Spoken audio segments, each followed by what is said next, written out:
वर्ष 2026-27 का बजट देश के सामने है और इसमें विकसित भारत और युवाओं पे खास जोर दिया गया है। साथ ही मैन्युफैक्चरिंग पर भी बहुत ध्यान दिया गया है। इस वक्त हमारे साथ एलजेपी के सांसद राजेश वर्मा जी हैं, खगड़िया से सांसद हैं।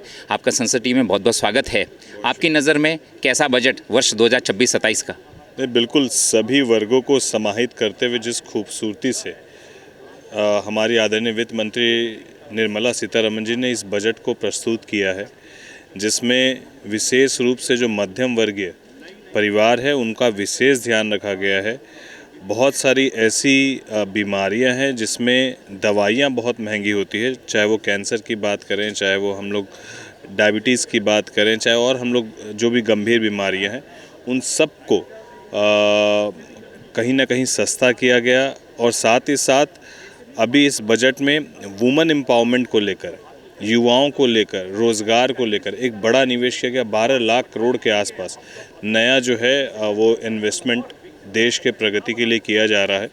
तो मुझे लगता है कि सभी वर्गों को ध्यान में रखते हुए एमएसएमई की बात करें, नए उद्योग लगाने की बात करें, योगा के क्षेत्र में जो है इंस्टीट्यूशंस को बढ़ावा देने के लिए नए उसके इंस्टीट्यूशंस खोलने की बातें सामने, आयुर्वेदा को प्रमोट करने के लिए उसके कॉलेज और इंस्टीट्यूशंस को डेवलप करने का प्रावधान रहा है। तो पूरी तरीके से मुझे लगता है कि ये देश के लिए आने वाले समय को और मजबूत करने के लिए, देश को आर्थिक रूप से मजबूत करने के लिए और मध्यम वर्गीय परिवार को राहत देने का ये बजट है। पिछले वर्ष जो था इंफ्रास्ट्रक्चर के लिए, जैसा आपने कहा 11.2 लाख करोड़ था, इस बार 12.2 लाख करोड़ बढ़ा दिया गया।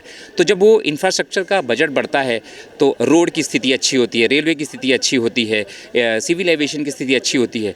इंफ्रास्ट्रक्चर लेवल पे आप परिवर्तन कितना देखते हैं, क्योंकि अब आप तो जनता के बीच रहते हैं? देखिए, हम लोग बिहार में भी जब हम लोगों ने ये मूलभूत चेंजेस, परिवर्तन देखे, जब सड़क बनती है तो सिर्फ आवागमन में सुलभता नहीं होती है, सड़क बनती है तो उद्योग लगाने वाले जो लोग हैं उनके लिए सबसे जो पहली और बेसिक प्रायोरिटी है वो ये कि बेहतर सड़क की सुविधा हो, बेहतर ट्रांसपोर्टेशन की सुविधा हो।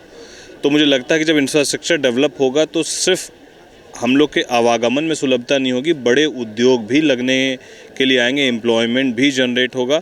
तो कहीं ना कहीं सरकार का जो एक मिशन है, लोगों को रोज़गार देना, उद्योग लगे, आर्थिक रूप से देश मजबूत हो, तो ये तमाम जो 12 लाख करोड़ का एक बजट है वो बजट कहीं ना कहीं आर्थिक रूप से एक तरफ मजबूत भी करेगा इस देश को और दूसरी तरफ लोगों को एक बड़े तबके और युवाओं को एक रोज़गार भी मुहैया करा के देगा। जी राजेश जी, संसद टीवी से बातचीत करने के लिए धन्यवाद। बहुत शुक्रिया, बहुत शुक्रिया। तो एलजेपी सांसद राजेश वर्मा जी का कहना है कि इंफ्रास्ट्रक्चर का जो बजट बढ़ा है वो युवाओं को रोज़गार भी देगा और इंफ्रास्ट्रक्चर के स्तर पर, ग्रामीण स्तर पर बिल्कुल जो अंत का व्यक्ति है वहाँ तक विकास पहुँचता है, तभी देश आगे बढ़ेगा।